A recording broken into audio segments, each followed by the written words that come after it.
Hello, everyone, and welcome to that Eurogas event.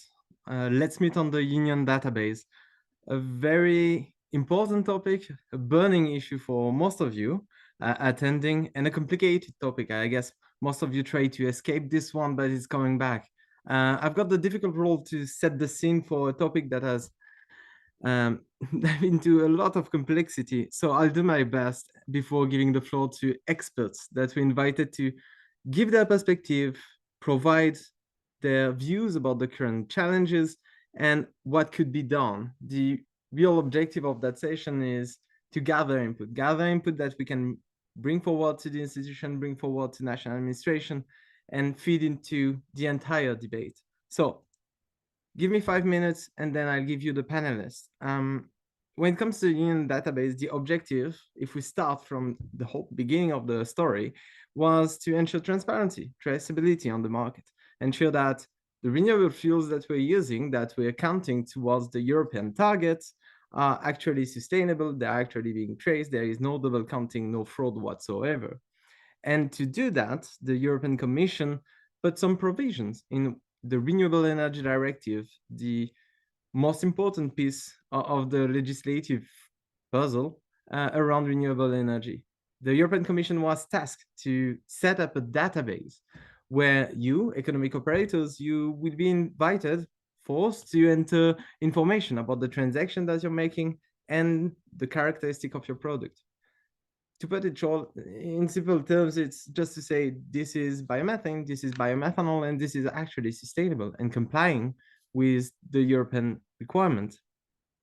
And that would track from the point of production to the fuel supplier that places that on the market. And that database is not starting from scratch. It's using a lot of the tools that the market is already using. Guarantees of origin. For those of you not aware, you can know that and use that when you're concluding an agreement with your electricity supplier. Do I want some green electricity? You tick a box and that's it. You've got green electricity. Proof of sustainability, that's mostly for the people that are producing in this room. When you're issuing a paper certificate that is saying this product is actually sustainable. And as I've said, all of that has been introduced into the Renewable Energy Directive 2, the one in 2018. At the beginning, and that's the legislative framework we worked on when we started the Union database, it was to cover liquid and gaseous transport fuels that are counting towards the target. So biofuels like bioethanol, biodiesel, biogases, biomethane, or renewable fuel of non-biological origin, which is a very complicated term to say hydrogen and their derivatives, like ammonia or whatever, methanol, if you want green methanol.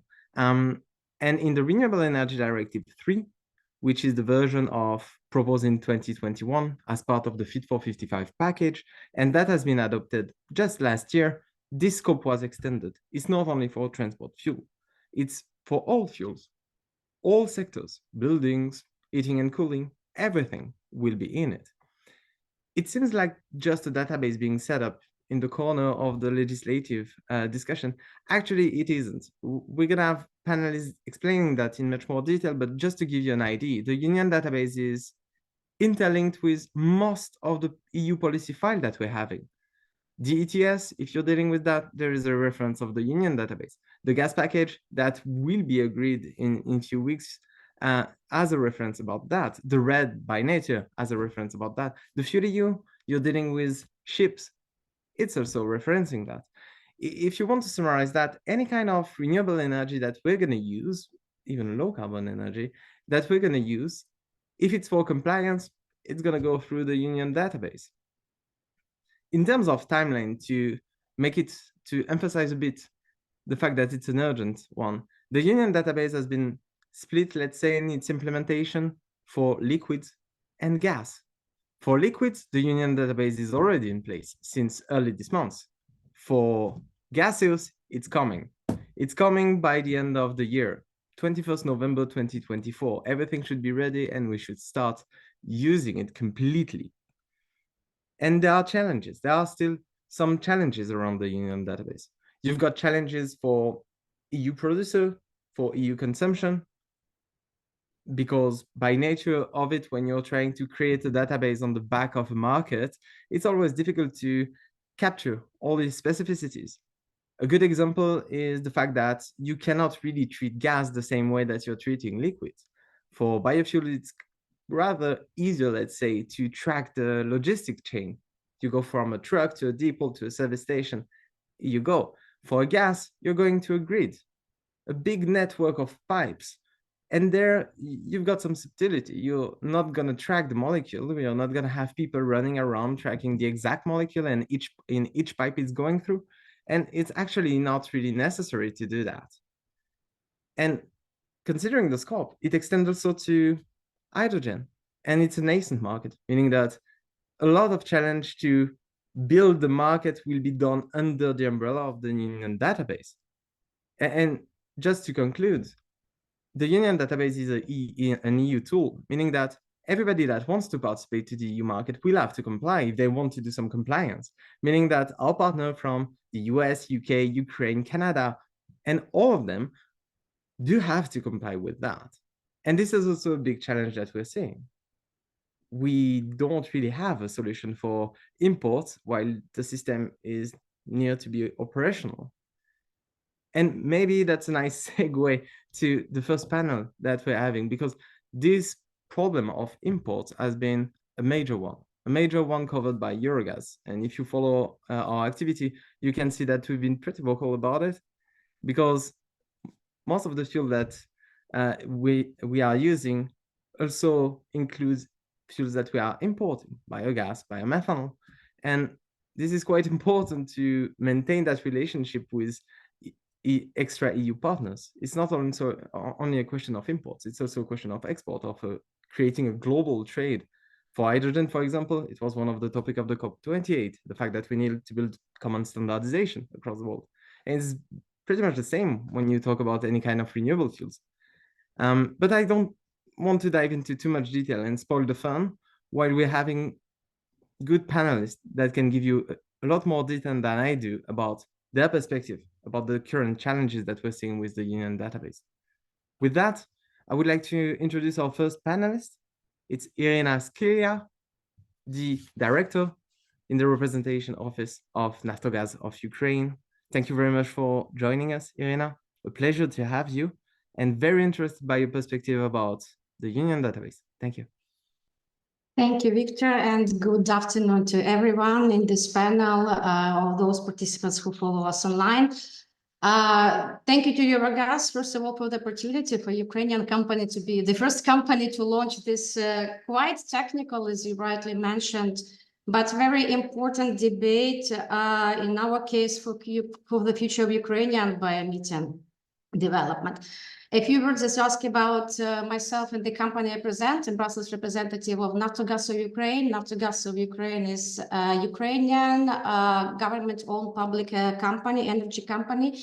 We are active mainly in natural gas production, storage, gas distribution, essentially responsible for the security supply in Ukraine. To be frank and fair, Naftogaz of Ukraine, of course, for today is not the key market player and maybe not even the main beneficiary of all these processes and discussion.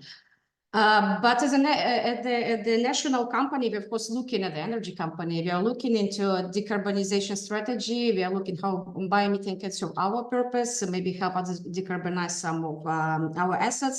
Very new business opportunities, but also would like to play a constructive role generally for Ukrainian society, business, and as a national company with leverage in the market, raise awareness of problematic issue. And the topic of this event is one of the problematic issues Victor rightly said. Just a few introductory words. You might be aware that Ukraine has the largest biomethane potential production in Europe. We have the biggest arable land. Hopefully, with the war situation, we still have the biggest arable lands. It's important to mention, and it's interesting to maybe participants to know that despite the war, during the wartime, 2 biomethane plants were opened last year in Ukraine. 10, I was told by Ukrainian Biogas Association, are upcoming. there is a big potential, but of course the key task, the key concern for us is that that potential actually turns into the reality. What we see today in Ukraine, the biomethane production will be essentially export-oriented. That's, of course, due to the war situation, the current natural gas prices and regulated gas prices in Ukraine. Biomethane producers simply cannot compete for the domestic market, and the destroyed industry, of course, here to mention. For biomethane to be exported for cross-border exchanges of biomethane between Ukraine and the EU, we need to address regulatory challenges on Ukrainian, on the European side. Just a few words about Ukrainian before we jump into the topic. On Ukrainian side, the biggest, of course, issue was and still is the export ban of natural gas, and biomethane was included. Taking the occasion, I would like to share a good news, a good development that just today, before the session, the Parliament of Ukraine passed in the first reading the amendments to the customs code that would allow the export of biomethane or customs clearance of biomethane from Ukraine. So it's a first and very important step on Ukrainian side. Now let us jump, if you allow, into the issues on the European side. What we see, what we understand, that even if in the very near future, as we hope and expect, the Ukrainian side will lift the export ban on biomethane, we see that this upcoming establishment of the Union database, without it being extended before November 2024, as Victor mentioned, to Ukraine and to Ukrainian gas grid, will de facto impede, as we understand, the certification of biomethane produced in Ukraine and delivered to the EU by pipeline. Because it won't be possible for EU, for the internationally or EU-recognized voluntary schemes to continue the certification of such biomethane, which is a problem. And because it sends a very negative signal to current and potential investors. As I mentioned, we look into biomethane in this year, the next year to come, as export-oriented market. So that's essentially the impact. We are quite worried. We welcome and quite understand that the European Commission already made some steps forwards in the sense that the initially foreseen deadline for stopping the business as usual on certification of biomethane supply by pipelines through third countries was shifted from January 2024. It was foreseen to November. So now we will see also this 10 months years to go as an opportunity to sit together, to coordinate, and to convey to each other what are the timeline, what are the clear conditions of the extensions of the Union database to Ukraine. Because without that action, and I'm quite hopeful and trustworthy that will be done, we are heading in a situation of facing a wall, or regulatory wall for Ukrainian, in our case, biomethane. And I really believe this is not the policy neither of Ukraine nor of the European Union. I think I will stop as introductory remark on this, and I will be more than happy to address other questions because I see I'll run out of time for other panelists in that case. Thank you, Iryna. But you bring a good news. You bring an excellent news. Thank you very much for sharing that with us today. Very important perspective that you're having. You emphasize quite a lot on the fact that you're having a great potential for biomethane, and that's something we wish as Europeans to realize. Thank you very much, Iryna. I would like to invite to our second speaker for this first panel, Nick Primmer, Policy Lead for Future Biogas. Hi, Nick. Once again, very happy to have you. Hi, Victor. Very happy to hear your thoughts about the topic of today. Thank you very much, and yeah, thank you for my invite to speak today, and yeah, hello to everyone in the audience. So as a bit of an introduction, yeah, so I'm Nick Primmer. I'm the policy lead at Future Biogas, and Future Biogas is one of the largest producers of biomethane in the UK. We currently operate 12 plants and produce about 500 gigawatt hours of biomethane per year, all of which is injected into the gas grid. But what we're really looking at and what we're mainly excited about now is our current plans, our project development, with a project called Project Carbon Harvest. This is a venture to develop some unsubsidized biomethane BECCS plants, and they could represent kind of the first unsubsidized biomethane plants in the UK. So at a plant level, each one would produce about 100 to 150 gigawatt hours of unsubsidized green gas per year, and also capture 15 to 20,000 tons of biogenic CO2 per year, primarily for the removals market. But we'll focus today mainly on that biomethane side. This will all be derived from agricultural feedstocks, primarily purpose-grown rotational bioenergy crops, grown in a sort of agricultural approach that is adapted from the biogas done right model developed in Italy. So that gas would also be ISCC accredited, so really meet all of the EU's sort of sustainability criteria, and that proof of sustainability that would be essential with this international and sort of single market of bioenergy across Europe.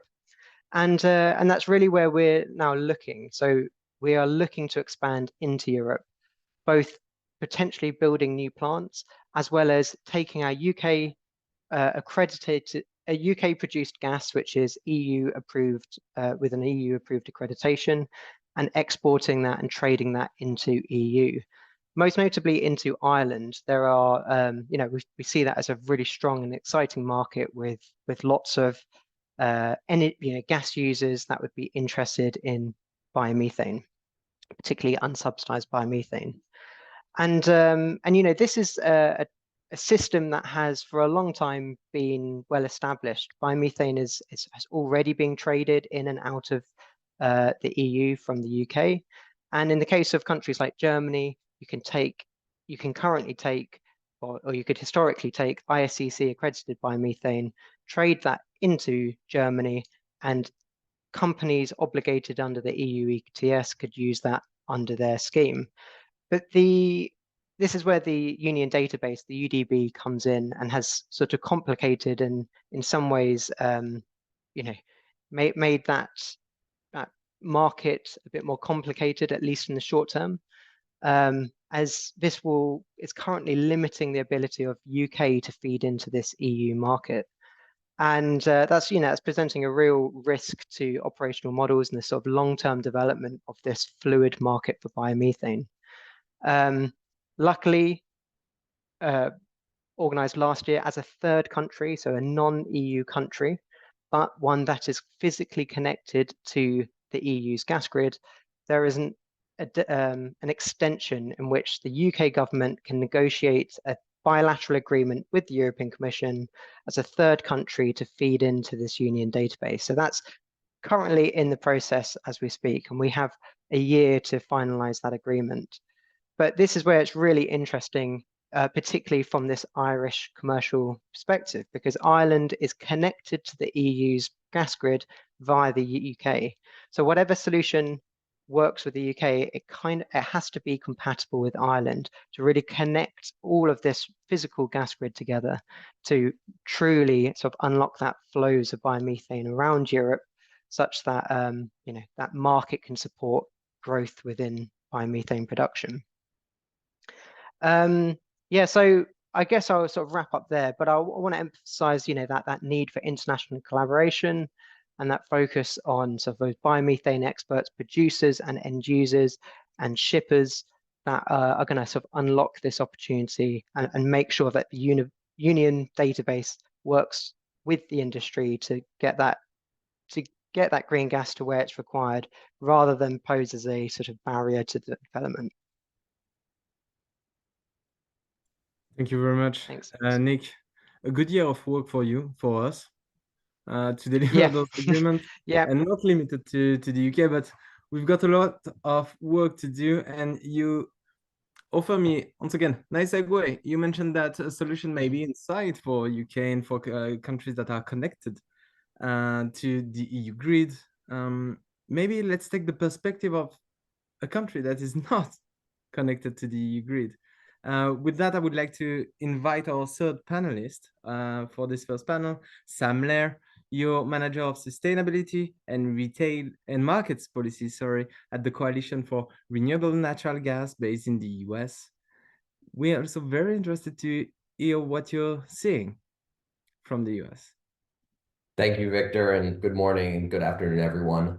I'm Sam Lehr, Policy Manager with RNG Coalition, and our organization represents the renewable gas industry in North America. So that includes companies throughout the value chain of biogas, biomethane, and biologically derived renewable hydrogen and CO2 technologies. And of course, this also includes fuels and products which use renewable gaseous molecules as an input, such as sustainable aviation fuel and biomethanol. So there's a great concern among our membership and among our industry more broadly about the UDB's potential exclusion of these fuels from counting under the EU's reduction targets. So our organization covers everything from state and provincial to federal policy in the US and Canada, as well as policy issues in other markets, such as carbon accounting frameworks and the treatment of different procurement methods under things like World Resources Institute's Greenhouse Gas Protocol and the Science-Based Targets Initiative. And in this case, of course, the treatment of North American renewable gas under international accounting frameworks. So generally speaking, the issue of mass balance accounting that's considered here is a foundational part of our work. There's basically a common framework for how this procurement should work, as many of you all probably recognize. And we work every day to address this issue in state policy in the US, and recently as a significant part of our federal work in the US in formulating guidance for the Inflation Reduction Act tax credits. So from our perspective, the issue of potential exclusion of fuels is really important to us first and foremost, because it would remove an existing and growing market segment for our industries. And really, I think importantly, also given that protecting and advancing the concept and the existing frameworks around mass balance accounting is a priority, as I mentioned, across all jurisdictions and really all venues that we work in. So the implication here, we think, right, is that we know the system is working, but it's somehow not aligned with EU standards. And that would set, I think, a really bad precedent, which we're worried about, again, not only in this context, but more broadly as an industry. And as Victor, I think, mentioned earlier, we're also concerned about how this way of thinking would likely affect new technologies and transmission systems for other renewable gases beside biomethane. So that would include hydrogen and CO2. We ultimately expect those types of fuels and molecules to ultimately be drawn from commingled pipelines, the same way that biomethane is drawn from a pipeline where it's commingled with geologically derived natural gas. And so, we see this being, I guess, really the first step into the future for these other technologies. So it's been great to see the breadth of companies and organizations who have shown up for our discussions and otherwise in support of this effort, including here on the webinar today. Victor and his team at Eurogas have been really an important leader and partner on this issue, and we appreciate that. And I look forward to our discussion today. Thank you very much, Sam, and thank you for the kind words. So maybe it's my turn to grill you, because I see some questions pouring in the chat. I'll invite all panelists to put their camera so we can discuss maybe just a general question that we keep hearing from the general public, policymakers that are asking, what would be, so you're in a tough situation where the EU is drafting rules and you have no clarity whatsoever about how it would apply to your case. What is the concrete impact if we don't get it right before the launch in November 2024? What would be the impact for your market? What would be the impact for your project concretely? I don't know who wants to jump first on that question. Not an easy one, I must admit.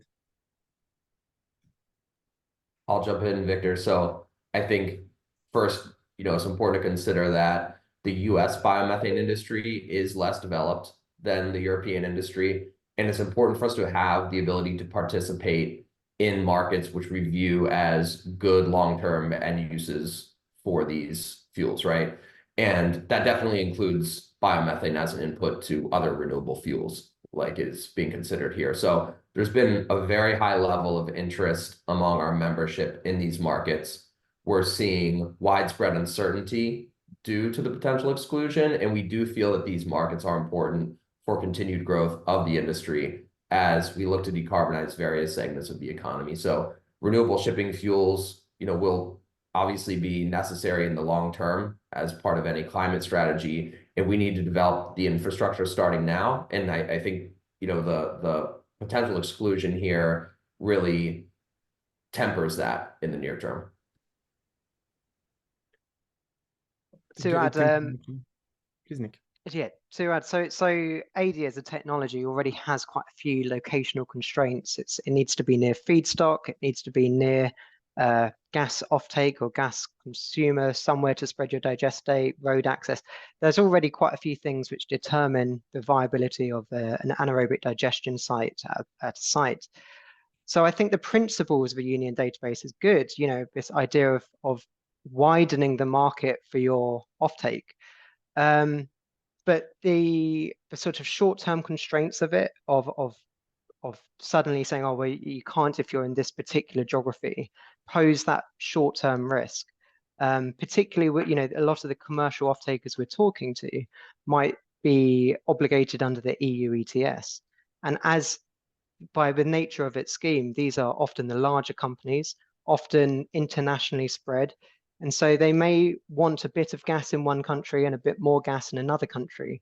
So starting to sort of, again, in the short term, limit by geography, saying, oh, the UK can't feed in yet, the Ireland has to feed in through the UK, and there's that question mark about that interaction. I think these are posing quite significant, but hopefully short-term barriers to development. But yeah, I do think once all of these issues are resolved, hopefully, it will be more conducive to a fluid market of biomethane. Thank you very much, Nick. Iryna, maybe if I from may you now. here. Yeah, from the Ukrainian perspective, well, as I said, we are not yet exporting biomethane. So for Ukraine, it's a chance and a challenge. The chance it's to quickly address the regulatory issues within these 10 months. A challenge that if the European Union and Ukrainian side fail to do it in this term, in this timeline, and send the right signal, it's of course a missed opportunity for Ukrainian economy. And we all understand that Ukrainian economy is now not in the time and the condition that can allow itself to have missed opportunity. We also know that a lot of efforts are being put by European Union, by United States, United Kingdom, all supporters of Ukraine to help us survive and continue. And one of the direction of this effort is essentially make economy help itself. So this biomethane case is exactly this one. So make our producers, our local producers help themselves. We were discussing with you that essentially the agriculture sector of Ukraine is the key beneficiary of the process, but it's also one of the sectors that was most hit due to the loss of traditional export route of Ukraine. And what we have in Ukraine, we have one transport system which is not congested. This is pipeline transport system. All the other routes of export for Ukrainian products are heavily congested due to the war situation. So I would really encourage all sides to look into this and to use this opportunity constructively. So that's on my side for the moment. Thank you very much, Iryna. Very interesting perspective that you're bringing. Thanks to you all. Maybe let's go back, because I started very pessimistic, assuming that we will not deliver that in November 2024. If we're a bit more hopeful there, what are concretely your expectation from the Commission? What are you waiting for in order of clarification? Nick, you mentioned some elements about bilateral agreement. what do you need? A to-do list for your country to participate? A list of requirements, an official communication? What is the details you're expecting from the Commission concretely? I think that's a very good question, and your suggestions probably hit the nail on the head. We need a better idea of what this bilateral agreement is going to contain. What are we as biomethane producers, how are we going to demonstrate the sustainability, the mass balance requirements to meet the standards required for this UDB? So we want to be able to feed in internationally. And we want our both carbon savings and that sort of sustainability to follow the gas across. And for that to happen, you know, what do we need to do? We're confident that we'll be able to meet the standards required, but we need to know the data that they are looking for. Thank you, Nick. You've got more element, it seems, that non-connected countries. So naturally, Sam, I'm bringing you along there.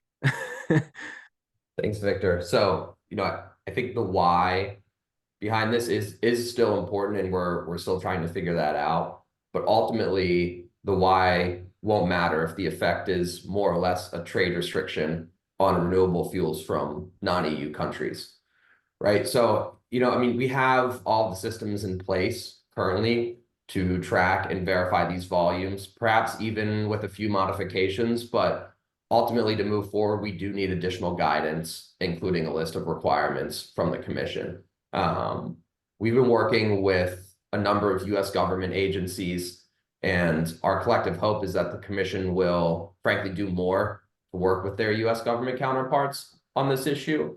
But I think, you know, right now, in some sense, we're a little bit stuck without knowing exactly what the Commission wants. And I think secondarily, the reason behind the exclusion. And again, you know, we do believe that we have all the tools ready and that the tools are actually in use now to meet those requirements.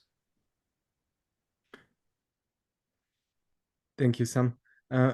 For you, Iryna, and I'll link that to a question that we received in the chat. So you mentioned that you're having a nice decision that passed the first round in Ukraine, and we received in the chat one comment making the point that you're having a functioning geo-registry already. So you're making some necessary steps in that debate. Do you need anything more, or are you in the same boat as Nick and Sam, where you're just expecting your to-do list from the European Commission? Yeah, thank you. I think we are more or less in the same boat. I will come back to the guarantees of origin registry a bit later. So essentially, I would like to say, to emphasize that the biomethane plants that are now built in Ukraine, they are also certified by a Euro-recognized voluntary scheme. In this case, I understand it's ICC. So it's not Ukrainian authorities who are certifying. It's a recognized scheme who is certifying, right?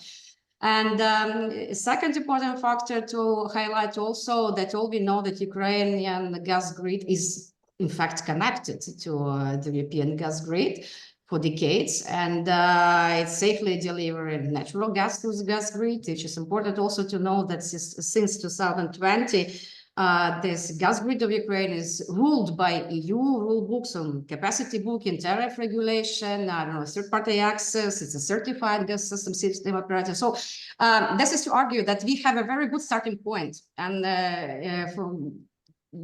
that's why, indeed, I totally agree with the panelists that if this is not enough, we would really need to see the checklist where we can sit and tick the boxes, what is missing. We believe, we would argue this is enough, frankly speaking. So it's technical extension, in our understanding, is pretty much feasible.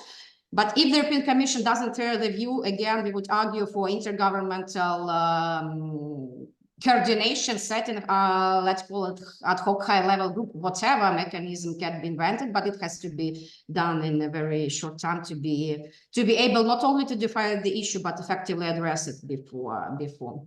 On the, I haven't seen exactly the question, but for the guarantees of origin registry, it's not yet operational. It's in the process. But again, for the, as we at least understand, for the purpose of accessing the market of targets compliance, it's based on the proofs of sustainability delivered in cooperation with the certified schemes. So this is in place. Guarantees of origin establishment for information disclosure should, in our view, be viewed as a parallel track, important one, but a parallel track. So we should not get distracted by the timeline of establishment of the guarantees of origin in Ukraine. It's a process that can be done in parallel, and we think there is no need to wait further to make one step after another. We could perfectly synchronize the processes, I would say. Thank you very much, Iryna. I think it's a nice way of putting the challenge that you have ahead, and I really like the perspective that you can do that in parallel, because it's a reality, and that's what the industry I've been asking for a bit, to prepare in parallel of the UDP.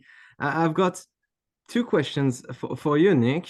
People are very interested by the UK perspective on this one, because you mentioned a bilateral agreement, and we got 5 questions popping up. And the question can boil down to a very simple request for feedback. How confident are you that between now and November, you've got enough time in order to deliver that bilateral agreement? What are the first elements you've seen from that bilateral agreement? Yeah, it's a difficult one to answer, unfortunately. I'm confident that it is on the agenda. I have had a few conversations now with DESNZ, which is the Department for Energy Security and Net Zero. This is the government department that would be leading this bilateral agreement. It's very much, they're aware of it. They seemingly understand the issue and the severity of it. But I guess there are 2 big unknowns at the moment. Is one, this kind of agreement's never been done before. So the exact process of which, and getting that through government and all those check boxes, there's a lot of unknowns there. And the second one is there is going to be a general election in the UK this year, and that can slow that governmental procedure down. So I would, with that level of uncertainty, which I'm not comfortable with myself, but I would also say I do have a level of optimism, because there has to be an answer really for the UK to link Ireland to the EU. There kind of has to be a resolution to this. It's not quite good enough for the European Commission to say, well, we can do this without Ireland. That's not going to sit well with anyone. So yes, so there is a lot of unknowns, but I am confident that both Ireland and the UK will be pushing this issue enough that hopefully it can be, over the line in time in November. So we can say to those people asking, let's work together. Yes, yeah, exactly. Yeah, we need everyone here to, push this issue as well. Absolutely. Thank you very much, Nick. Sam, you mentioned, you were one of the panelists mentioning biomethane and beyond. And we've heard quite a lot about biomethanol as well. Maybe you can give us a sense of how important those 2 fuels are and what importance they are playing in the export strategy of the US. Is that a major issue? Is that a niche fuel that we're seeing on the market and a tiny bit is going to Europe? Or is that really a building block of your strategy to export those fuels to the EU? Yeah, thanks, Victor. It's a really good question. I think, again, similar to maybe the biomethane market overall in the EU, the biomethane market overall in the EU, our biomethanol production market is also still a lot smaller, I think, than yours. And so it's important that we have this venue, because there's more of an impetus to decarbonize shipping in the EU, right? So in other words, there aren't any major programs right now requiring or really incentivizing the US shipping industry to use these fuels or to decarbonize. It's not saying that they're not, but the pull is stronger from the EU side, right? And so, that being said, we clearly also have the goal of bringing renewable fuels into our maritime sector. And so this is an opportunity for first movers on the US side of the issue, not only to contribute to EU decarbonization goals, but also to sort of build that industry and knowledge here in the US that will ultimately allow us to produce more and more biomethanol and then use it in different places, right? Whether that's the EU or the US. So again, I think it comes down to really building the infrastructure required for long-term decarbonization of various sectors, whether that's the maritime sector or whether it's other sectors that use these renewable gases or other renewable molecules. Right now, all of the different market opportunities are really important for our industry. And I'm sure that, folks in the EU probably feel the same way, right? A guiding principle behind our advocacy and our strategy, you mentioned the US renewable gas industry's strategy overall. I think right now we don't know what the highest and best uses of these fuels will be in 30 years, right? But it's important to, and to be clear, we think that the maritime sector could very well be one of those uses. It's important to just start building that now, right? And any restrictions hurt that. So we do consider it an important part of our strategy. And again, I think just the idea that these mass balance accounting systems are flawed in some way or don't work is absolutely foundationally wrong. And that's a critical issue for us. Thank you, Sam. It brings a bit the question that we were having in the chat about, do we strive for having something perfect? Do we build something in parallel? Do we improve what's existing? And yeah, it resonates quite a bit with Iryna's comment about the need for the industry to prepare in parallel and the possibility of leveraging that year to do it. But it requires some sort of to-do list. Iryna, maybe I had a question because I've heard that in the debate quite often, the fact that the European Union and Ukraine signed a memorandum of understanding that was very specific and topical to the session of today around hydrogen and renewable gas. And in it, if I'm not mistaken, quite a lot of element about fostering cooperation and trading between the two. No, we're talking about the union database, which is the building block for that kind of trading. How do you see the level of compatibility between the two? Are we shooting ourselves in the foot with the UDB to realize the ambition of the Memorandum of Understanding? Maybe in a way. No, look, I will go a bit beyond just the issue of union debate. And I think we need to take a step back and put everything in perspective. What I mean that European Union has somehow prioritized among the goals. Of course, it's important, as you mentioned, to avoid fraud, to avoid double counting. It's ultimately it's stemming from the regulation. This is the regulation, so that's no way of kind of circumventing it. But we also have to keep the ultimate goal in mind and question ourselves how this very formalized policy making matches our general goals. And what we see today, that today European Union is de facto a net energy importer. So today European Union, and especially, that's very vocal, Ukraine is very vocal on this, is still importing Russian gas. And if in biomethane case, we're speaking about million of cubic tons, and Russian gas, we are speaking still about billion cubic tons of Russian gas. Yeah, we need to it's an instrument essentially the making, right? So it's okay that it has to be thought that we need to fine tune the good an instrument to be effective. But sometimes we also need to understand the good is the enemy, the better is the enemy of the good. So far, the cross-border trade and natural market functions well, relatively well, these neutrality charges, but it's a separate issue. So we really don't understand why we should, at a policy level, make it more difficult for renewable gas for a product all of us, I think, we want to promote. Essentially, I would also argue that the volumes of biomethane, at least speaking about Ukraine for the moment, are still negligible compared, as we said, to the volumes of natural gas traded and consumed in the EU. So even if there is something which goes wrong or which maybe can be done better, it will not have an immediate negative economic impact on the market. So I would again argue for some kind of provisional mechanism if we are not in time for any kind of, for whatever technical reason, to fine-tune the brand new instrument in time.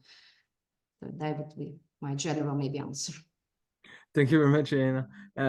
That's a nice opportunity to discuss a bit about the timeline. I see many more questions in the chat, and I guess you will be contacted, all of you, to continue the discussion. And I could have continued that for the entire afternoon, but I'm afraid we've got to go to the second panel. Thank you very much for joining us.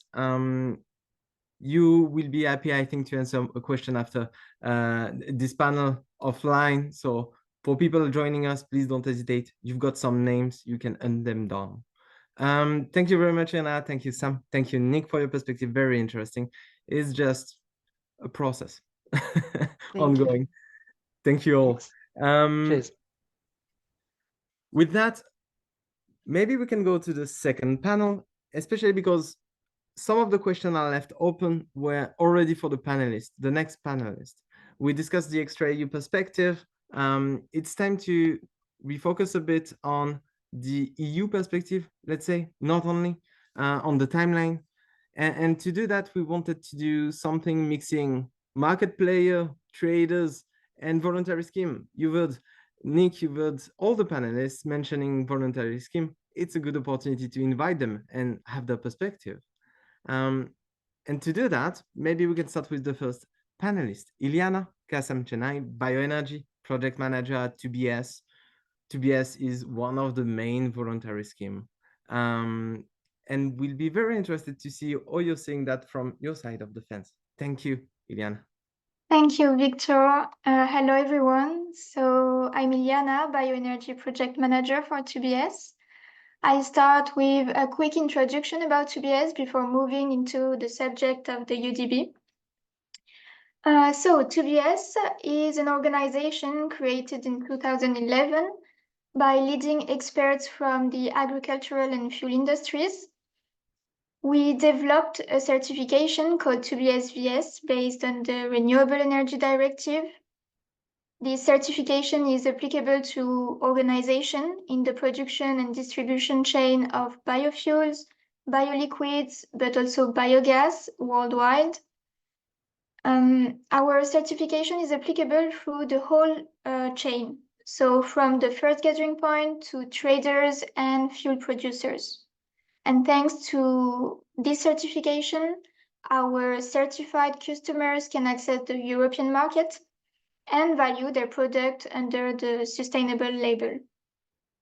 One of our strengths at 2BS is that we work with representatives from industry to develop and validate our guidelines. And in fact, this ensures that our certification is aligned closely with real-world practices, enhancing the relevance and applicability. Today, we work with 6 certification bodies, which are companies performing audits in order to grant the sustainability certification to a company. Currently, we have more than 900 certifications in Europe and Latin America, including more than 250 biogas producers. So concerning our recognition, we are recognized by the European Commission as voluntary scheme, and our certificate is equivalent and enforceable against all voluntary schemes recognized by the Commission. So now let's move on the subject of the Union database, the subject we are all here to discuss. As a voluntary scheme, we support the principle of the UDB. We believe that it's important to have a tool to trace sustainable materials along the different supply chain with the objective to avoid double counting and mitigating the risk for irregularities, fraud. As a voluntary scheme, our role is to act as an intermediary between the European Commission and our economic operators. To that extent, we have cared to onboard all our certified economic operators in time within the database. And we also hosted several webinars to guide our customers on the platform's usage and to solve their doubts. However, the building phase of this database was not simple, as you may know, and we have some regrets, especially the lack of consultation with stakeholders, including economic operators, voluntary schemes, and national databases. We would have hoped for a phased and more gradual deployment to facilitate the adoption by all players throughout the chain. We also regret that all actors are impacted when priorities could have been established based on identified risk. In our view, for example, waste treatment sectors could have been prioritized due to the risk of fraud compared to maybe the agricultural collection point where the risk is lower. But even with all challenges of putting in place a new platform involving so many players from the market, we remain committed to facilitating a smooth transition to the UDB, working closely with the Commission and stakeholders to overcome any hurdles that may arise. Thank you, Victor. Thank you very much, Ilyana.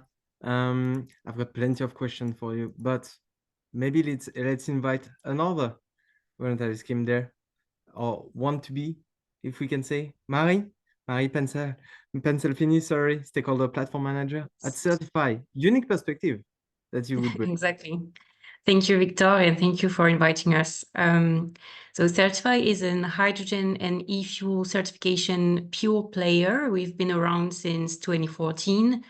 We were first a project supported by the Clean Hydrogen Partnership, and we are now a self-standing entity. We've been developing and operating a hydrogen certification scheme since 2014, actually, always with the initial idea to be a hydrogen market facilitator, if you will. To this end, we've been operating since 2014 a non-governmental scheme for the voluntary market. And then as the RED II directive and the RFNBO delegated acts came to life, we then decided to develop a voluntary scheme to certify RFNBO under this purview. So we were within the first, if not the first, to submit a voluntary scheme for RFNBO to the European Commission. And as our counterpart that's also submitted one, we are all waiting for the Commission recognition. As for myself, I'm Marie Penselfini. I'm managing, as you said, Victor, our stakeholder platform, which is a key part of our organization governance and is implicated in staying on top of regulatory issues and making sure our schemes evolve accordingly. I've been involved with Certify for a little bit more than a year and was previously working for the French gas DSO on the operation of the French registry for biometric guarantees of origin. So to come back to the topic at hand from the Certify standpoint, looking at our certification experience, which dates back a decade on both traceability and sustainability issues, we think that as a whole, and I'm here going, I think, to paraphrase a bit Ilyana, but I think the Commission tackling this topic is a healthy and salutable one, in the sense that if designed correctly and taking into account some legitimate concerns of the industry, it will add transparency and trustworthiness to the whole system. Trustworthiness which is an angular piece of certification and to market development. certify, as we are a newcomer, not on the hydrogen scene, but as a voluntary scheme, waiting for recognition. And as such, we have at heart to accompany our future users in this whole certification journey. Thank you, Mari. Indeed, I would keep the word that you mentioned about the ultimate goal of the UDB, which, despite all of our criticism, should not be forgotten. There is an ambition behind all of that. Thank you very much for introducing yourself. I would invite our next panelist, Iryna Iacopoulou, Markets and Policy Associate at Energy Traders Europe ex EFET. You're the main body representing traders. Please. Thank you, Victor. I'm not sure if you can see me, you can hear me. We can hear you, but cannot see you. You cannot see me, okay? That didn't happen before. Okay.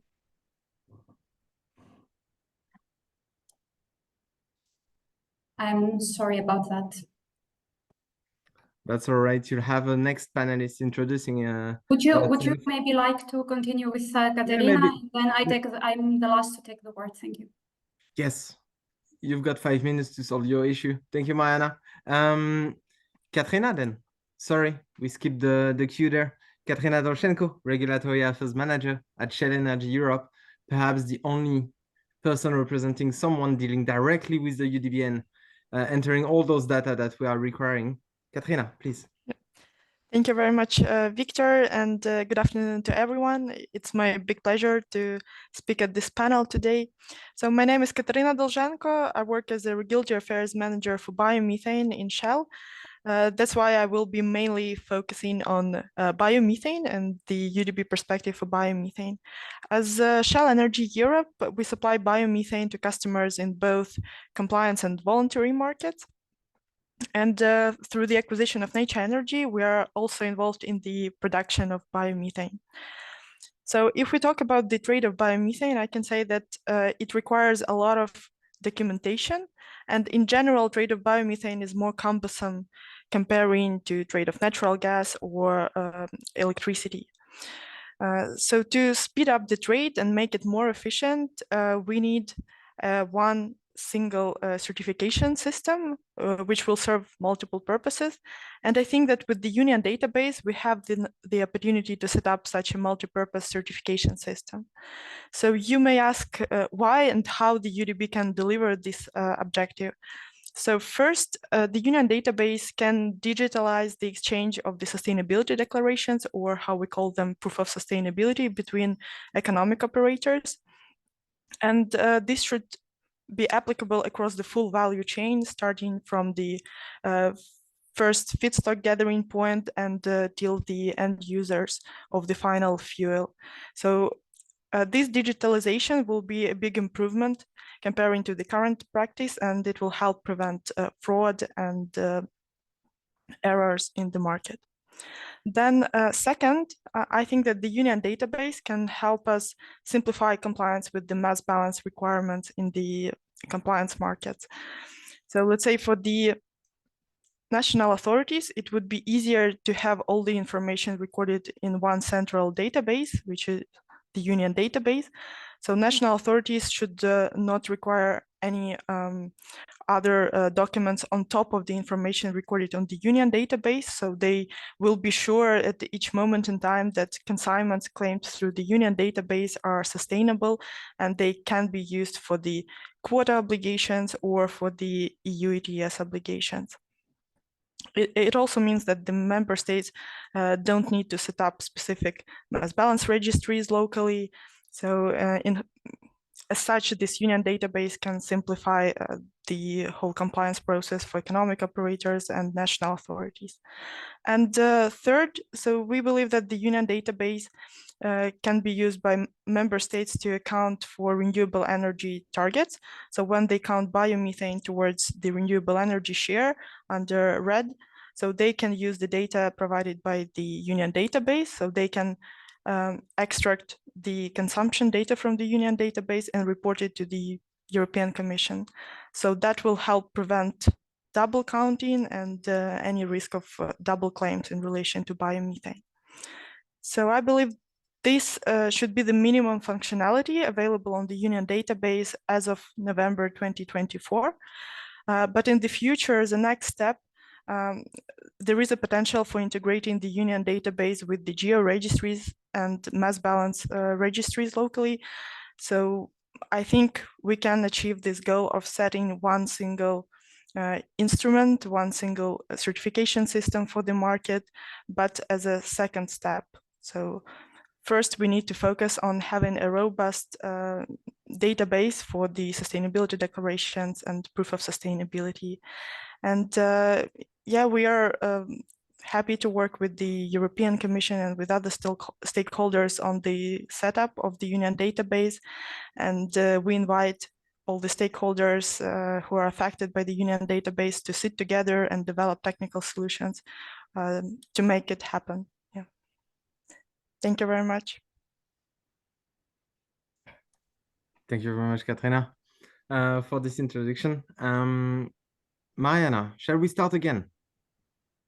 Is that working now? If not, maybe. Hello, Victor. It is not working. I'm so sorry. That's all right. Simply not working. But as that you want. happens. Everybody has those kind of issues during online meetings. So please take the floor. For your introduction, I was saying your market and policy associate at Energy Traders Europe, ex-EFET, and you are representing traders. You're one of the, if not the main association representing energy traders, meaning that your members are directly impacted by that Union database. And we would be interested to have your view and your perspective. We've heard from extra EU country, we heard from voluntary scheme and a player directly on the market. What about you? So I hope I'm heard at least. So on our end, we represent around, I would say, over 150 commodity trading firms right now from across Europe. And we work to ensure that power and gas trading takes place in wholesale markets integrated to the maximum through our standard contracts, our power purchase agreements, and our data exchange standards. So our interest in the UDB therefore emerges both from a regulatory, I would say, but also from a contractual standpoint, as we recently launched our standardized trade agreement for biomethane based on the EFET market standard for trading electricity and related certificates.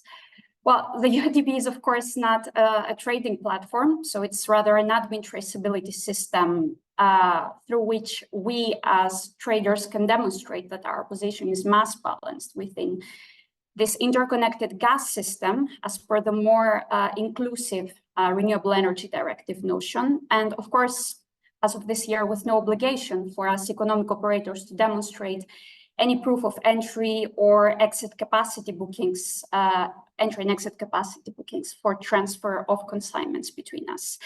Now, this is a notion out of which we as traders need to make the most, obviously, provided that it doesn't hinder the trading of guarantees of origin on the secondary market for non-compliant sectors. Now, the question logically arising for us is, can such a system facilitate the trading or this separate title transfer, as we call it, of this intrinsic green value of the gases? Well, theoretically, and if we become certificate agnostic, yes. In practice, and if we factor in the different certification requirements under the red for two different purposes with their optional interlinkage in the Union database, the answer is not so simple. But let me perhaps outline, and with that I will conclude, a set of concerns regarding actual biomethane transactions that we see in the market, and perhaps try to set out a couple of objectives that we should be working with as traders with DG Lehr to try to be ready on time on the basis of this Union database legally binding now UDB go live. So when starting our contractual standardization effort on biomethane about a year ago, we actually saw that the main driver for gas market participants to trade in biomethane with or without the certificates in a regulated markets context. So it was predominantly for the benefit of national renewable fuel quota eligibility. So in this sense, for us, it is important to ensure that one certification instrument, so the POS, linked with those unique identifiers to be generated by the Union database, can be traded in more elaborate commercial structures, so beyond a direct producer-consumer contractual relationship. For instance, also factoring in the role of single or multiple aggregators or of traders taking, for example, a short position and not having enough certificate IDs for what they're selling. And at the same time, and that's key for traders looking for arbitrage opportunities between the different national schemes, we, at a certain point, I know it's a very technical discussion, but we need to figure out those technicalities of having guarantees of origin issued for linkage to proof of sustainability IDs per megawatt hour in the Union database. So ranging from their different validity periods to their different volumetrics. So the same goes for the certification of compliance with the monitoring and reporting regulation towards the ETS, but that's maybe a factor that we can discuss later on in the Q&A. So in short, I would say that we as traders are currently at a stage faced with different compliance requirements, different systems across different products in multiple member states.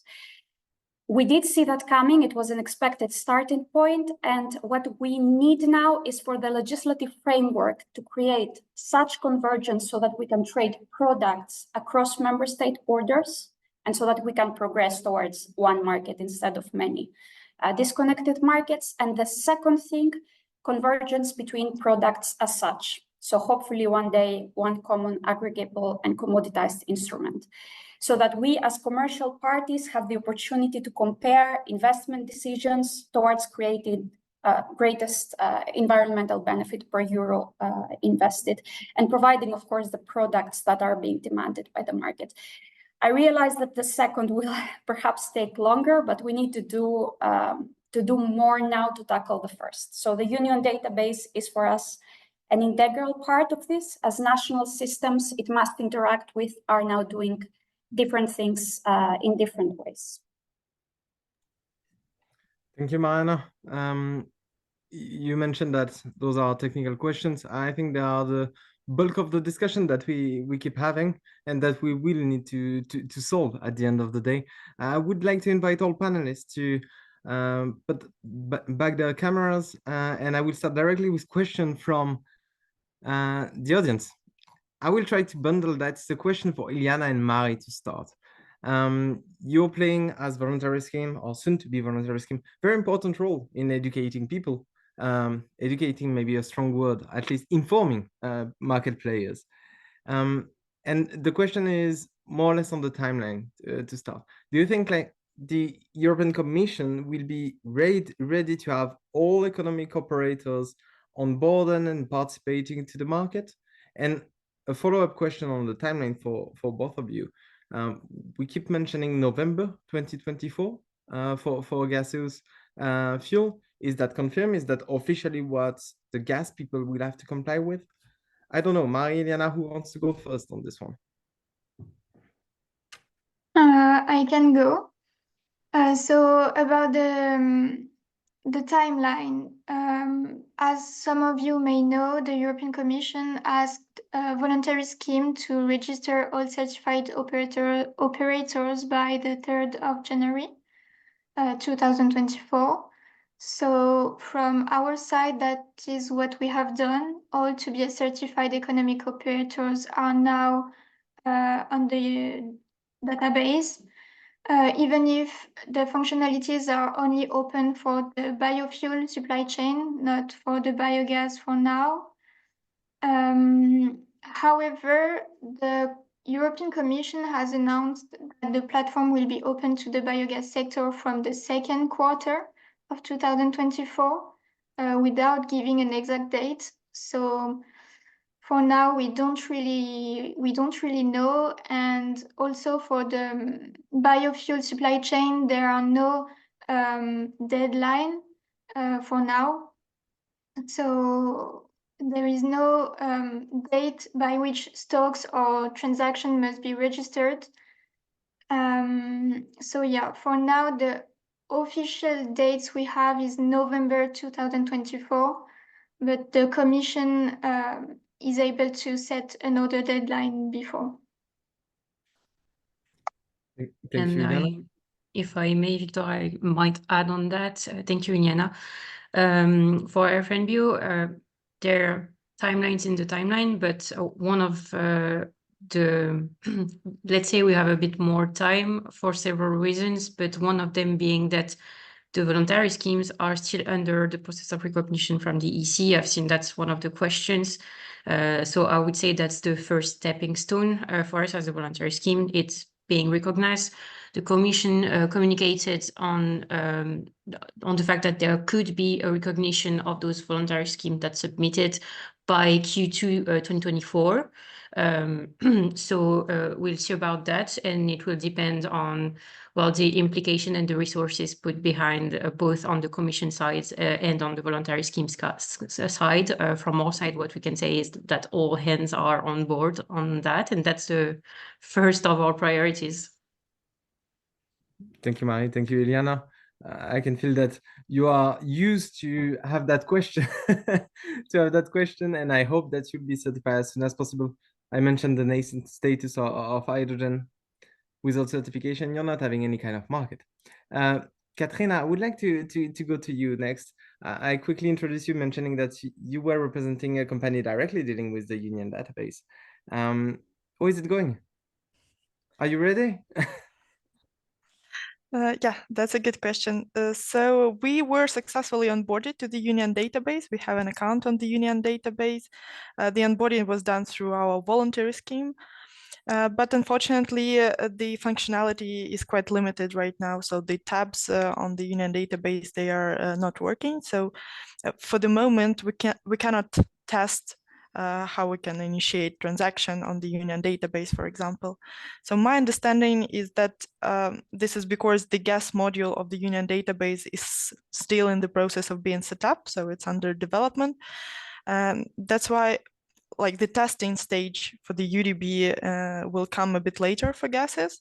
So I really look forward to having this testing opportunity for the union database. And I think on our side, we would appreciate some more clarity on how the proof of sustainability will look like on the union database, and how we can operationally initiate the transaction, confirm the transaction. So all those technicalities, they will need to be discussed and tested before the UDB is fully operational for gases. Thank you, Katrina. Let's hope we all get into that testing phase. It would be interesting for everyone to learn a bit more. Mariana, a question, purely a structuring question, let's say, from the audience was about mass balancing, because it has been mentioned and I successfully avoided the question until now. What is so different between gas and liquid? Why wouldn't it be sufficient to allow mass balancing verification based on voluntary scheme to do the trick? Why do we need to go to such extent, especially from a trader's perspective?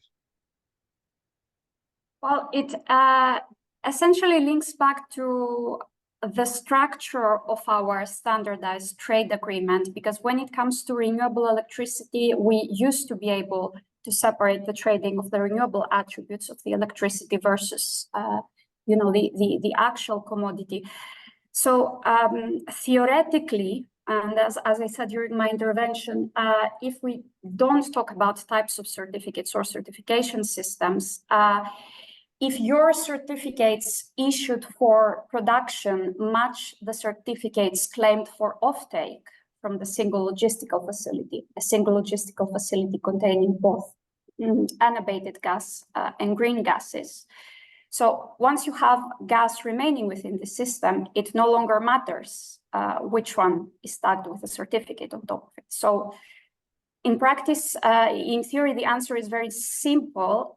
in practice, the answer is a bit more challenging because the de facto target compliance certification instrument, the POS, on the basis of the mass balance principle, it cannot be sold by either physical or paper traders without the link to the sustainable product. So at least till we reach the market integration point of the POS being kind of transformed into a sort of financial product, I would say, meaning I sell to you, Victor, a molecule plus POS, and I buy back a natural gas molecule. So we have a green spread developing at a certain point, and we trade that spread, but we're not there yet. So that's when it comes to the POS. And when it comes to linking the two, which is our current legal basis, I would say that this concept EU-wide proved challenging because for those energy units to be registered on the union database and certificated through both, it's very hard for us to see what value we can actually get from the inherent separate tradability of the GO, so separate from the physical transfer of gas.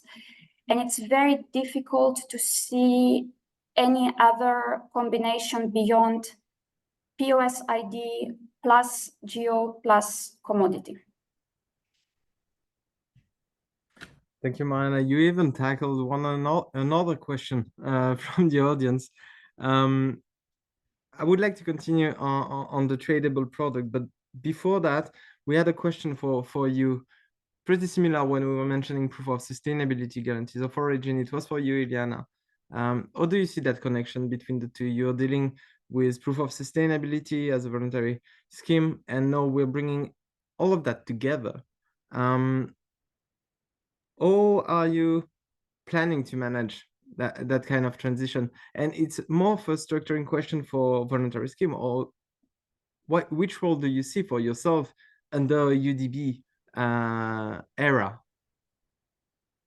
Yeah, so there are two questions here. The first one about the link between POS and guarantee of origin. From the UDB perspective, this is one of the challenges for the European Commission. It's precisely the subject they are working on, and that's why the database is not yet open for the biogas sector. So from what I understood, there are specific working groups on that subject to see how they can link the two methods, the POS and the guarantee of origin. Then concerning your second question about the role of voluntary scheme, our role was to register all our economic operators and their certificate. So it's what we call onboarding on the platform. And that's what we did last year with the help of Bioenergy, a service provider we are working with.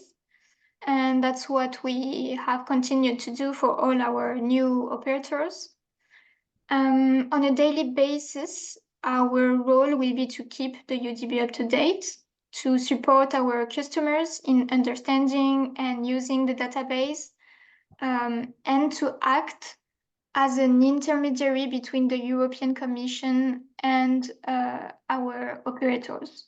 So as I said earlier, for now, there is no deadline, but if the Commission decides to set one, we'll be there to communicate and support our customers in carrying out the required actions. Thank you, Ilyana. I've got the same question for you, Mai, to be honest, because you've got the perspective of being one step towards becoming a full-fledged voluntary scheme. How do you see yourself? What's your place in that ecosystem? Yeah. Well, to be honest, I think we have to first keep in mind what's our first purview and objective as a voluntary scheme. It's to ensure the full compliance of the end product for the whole value chain with the regulatory framework. And it's in this context that we have to imagine the role for the voluntary scheme afterwards in the union database. So within this framework, well, the goal of the European Commission is clearly, and again, I'm going to be on the same side as Ilyana here, because we are in the end aiming for the same thing. It's going to be to support the members. You talked just before about the learning curve of everyone on certification. So we clearly, even if it's not written as such, have a role in that, in the sense that we will have a role in making sure everyone is on the same playing field, that everyone has the same information in terms of users, and all users will be, well, we'll have a role in keeping them updated on everything that is coming. The main challenges are going to be sure that there is no double counting. So we'll be on top of that also. It's our main purview as a voluntary scheme. And then it will pass through the onboarding process. So of course, we'll be, at the front of that. So that will be our main, let's say, topics regarding the UDB. Thank you, Mai. Thank you very much for that perspective. Katrina, I had a question. I would like to go back to the operational side of things. Maybe because you are one of the advanced, let's say, player, you're onboarded, you're participating actively to those discussions. And there is a question that keeps coming back from smaller players in terms of operation. How do you see the, I would say burden, it's not fair considering the goal, but how do you see the additional workload having to comply with that system? Or are your colleagues preparing to deal with that on a regular basis and to make that work when they are used to another system of way of trading, way of producing? Because you've got the two hats there, the producer, the traders. So I'm interested by your point of view on this question. Thank you very much, Victor. Yeah, I think it's a very interesting question. And probably the answer would depend on the number of transactions that you will need to register on the UDB and the loads of trades that you expect to have on the Union database. So my understanding is that the Commission plans to make the UDB quite flexible in that sense. So as Mariana mentioned before, there will be proof of sustainability ID number issued to 1 MWh, so similarly to the guarantees of origin system, and it should be possible on the UDB to combine them together into one batch so that you don't need to record all the POS ID numbers in the contract. So it should be possible to have just like one reference on the UDB for the whole batch. In that sense, so if this functionality is really enabled on the Union database, then I think the workload for the economic operators would not be that huge. So the other players, they should not be afraid of using the Union database because it will give that kind of flexibility. And I also believe that the added value of the Union database will be in digitalizing the proof of sustainability. So currently, when we trade proof of sustainability, we don't have that registry. So we have the registries for guarantees of origin, but not for the proof of sustainability. So it is essentially a PDF document. So if we have this information in the digital form, that would maybe even to some extent simplify the work for the economic operators. So they will directly provide the data to the Union database. They will be able to correct that data in case they identified any errors. So that should make it easier to manage the whole trading process in terms of sustainability declaration. Thank you, Katrina. Indeed, it goes back to the fact that we tend to criticize the UDB for good reasons. But at the end of the day, there are some clear benefits for a market player, but it's a balance. Maybe a question that just arrived in the chat for you, Mariana. You mentioned separate tradability of the molecule with a certificate, a paper, what will be traded separately? A guarantee of origin, a proof of sustainability, an ID, all of that together, a nice bundle that we're trading on the market? What exactly are you expecting in terms of separate tradability? Well, as I said right now, it's very difficult to determine the tradable product. So in this respect, I cannot elaborate much more. So theoretically speaking, we should be able to trade separately all the GHG and sustainability criteria defined under the red, but this is not possible due to the linkage of the certificates that I just mentioned, but we have to wait and see how the union database article will eventually be, I don't know, factored in somehow in this recast implementing act that we're expecting. So for now, I have no clear-cut response for you. Thank you, Mariana. And that's the last question I'm going to ask to you. It's because you just mentioned the implementing act. Maybe we can clarify that a bit for the participants. You're referring to the implementing act that was from 2022, if I'm not mistaken, that was structuring the entire union database and the guidelines for voluntary scheme. You mentioned that there will be a revision. Can you elaborate on that? Well, yeah, so it's not just revision of one implementing act. The paradox in our case is that contrary to the infrastructure market regulation, if you like, so contrary to the regulation of grid connection and grid access, I would say the nature of hydrogen and biomethane as commodities is influenced by a nexus of pieces of EU law, so mainly non-legislative acts and European Commission guidances. So these primarily emerge from and evolve around, I would say, the recast Renewable Energy Directive, the ETS Directive, and now also the fourth gas package, so everything entering their implementation phase. And that's because sustainable certification based on the EU-wide mass balance system is a repetitive pattern, not only for compliance trading in biomethane, but also for certification of compliance with the RFMBO criteria, and of course, for certification of compliance with the gas directive determined greenhouse gas emissions reduction threshold against the unabated fossil equivalent for low carbon hydrogen. But when it comes to the implementing regulation on the union database emerging from RED 2, we do expect it to be recast at a certain point because its current RED 2 version covers transport sector end uses of biomethane and at least renewable electricity sourced hydrogen. So I'd say we'd first and foremost expect next comitology to kind of integrate in the sense of operational clarification all the new elements in the union database article under RED 3. I would say to clarify the role of a registry versus a national authority in booking in and out POS volumes. I would expect to see a clearer mention or mandate to TSOs, DSOs, LSOs, or SSOs in terms of their complementary role to the annual voluntary scheme auditing, so in confirming the meter readings to verify that gas has actually been injected or withdrawn. I would expect to see something on imports, obviously, given that at least the provisionally agreed recast gas directive already extends the mass balancing provisions to non-EU jurisdictions.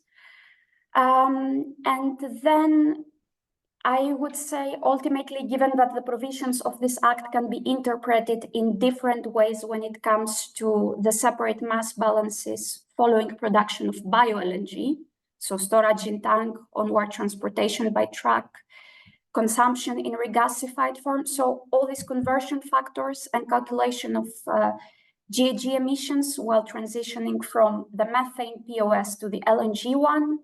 Where does that leave virtual liquefaction, which offsets the nomination from the regasification side and from the grid with the cancellation of the certificates? So should be zero rated. Who registers bioLNG POS? So I would say, yeah, liquefaction also a parameter to be clarified by the recast implementing act once put to consultation. Yeah. Thank you, Mariana. So I mentioned that for Nick during the first panel, we also have a good year of work with that implementing act coming in. We're out of time already. I had many more questions and many more from the audience. I would invite those for which I skipped the question. I'm really sorry about that, to send that directly to me or directly to the panelists. I'm sure everybody would be more than happy to continue that discussion offline and to answer those questions. with that, maybe to wrap up a bit the session of today, obviously 1 hour and a half is not enough to cover such a big chunk of the EU policy framework. And as it was mentioned before, something that will impact pretty much everybody and every policy file. I would like to thank our panelists for this second panel. Thank you very much for providing your insight about that. I think it was very good to hear from the different perspective that we were having. And just to conclude that session, if you're interested by the Union database, if you want to dive in much more detail than what 1 hour and a half could allow, please don't hesitate to contact us. You've got our contact details.